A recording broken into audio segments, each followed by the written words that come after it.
This is how you make a good homemade deck in Clash Royale using the 6 steps provided by Deck AI. The first and most important thing is you want to establish what kind of deck you want to make. Are you a control player? Are you a beatdown player? Are you a cycle player? What kind of player are you? What kind of decks do you enjoy using? And you got to account in for the cards that you really enjoy, because obviously if you're making a homemade deck, you want to use your favorite cards. Obviously, if you want to get like more in-depth info on this, you can go to Deck AI itself. I'll put the link in the description, and you can actually use their workshop to make the exact kind of deck you want with tons of customability. I just excluded some cards that I don't want to use and press autofill. This will make me a deck, and I can't make this up. I'm literally a Lumberloon Freeze player, and it made me a Lumberloon Freeze deck. It'll make you whatever kind of decks you want, and it'll show you the win rate, tons of other stuff, and you can actually look at what win conditions are your best and worst matchups. Which brings me into step 2. You have to identify the most common matchups at your rank. You have to understand what kind of win conditions and what kind of decks you play against the most. So if you're struggling against a deck like Hog 2.6 as demonstrated here, you would want to make a deck that could beat that, but it's very important not to make a deck that just hard counters one deck. It needs to be versatile and can beat as many decks as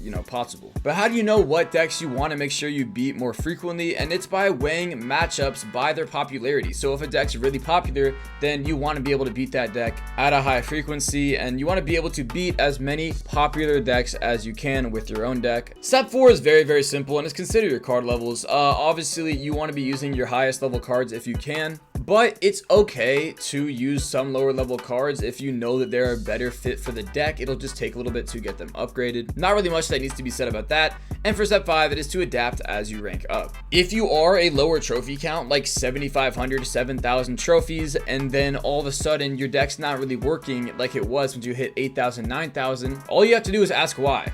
You can just change out maybe 1 or 2 cards and it can totally switch up everything. You don't have to fully make a new deck just because your deck now isn't working, which is why, once again, I really do love the workshop tab that Deck AI offers. And the last step is to look out for the shifts in the meta, because you can't keep the exact same cards every single season because the meta changes. For example, if you're right now using Spirit Empress and Furnace in your deck, I guarantee you at least one of them, if not both of them, will be nerfed soon, and maybe those cards will get nerfed to the ground. You don't want to keep cards that get nerfed really hard and don't become as useful. There will become better options eventually, as well as keeping track of the boosted cards, because that is very important. The cards that are boosted are used more often. So if you're running some sort of P.E.K.K.A or beatdown deck and all of a sudden Inferno Dragon is boosted for a season, you want to make sure you have some sort of stun in your deck to make sure that Inferno Dragon doesn't completely cook you every single game. Once again, if you guys want to look a little bit more in depth to this, you can go down to the link in the description and comment down below what your new deck is going to be.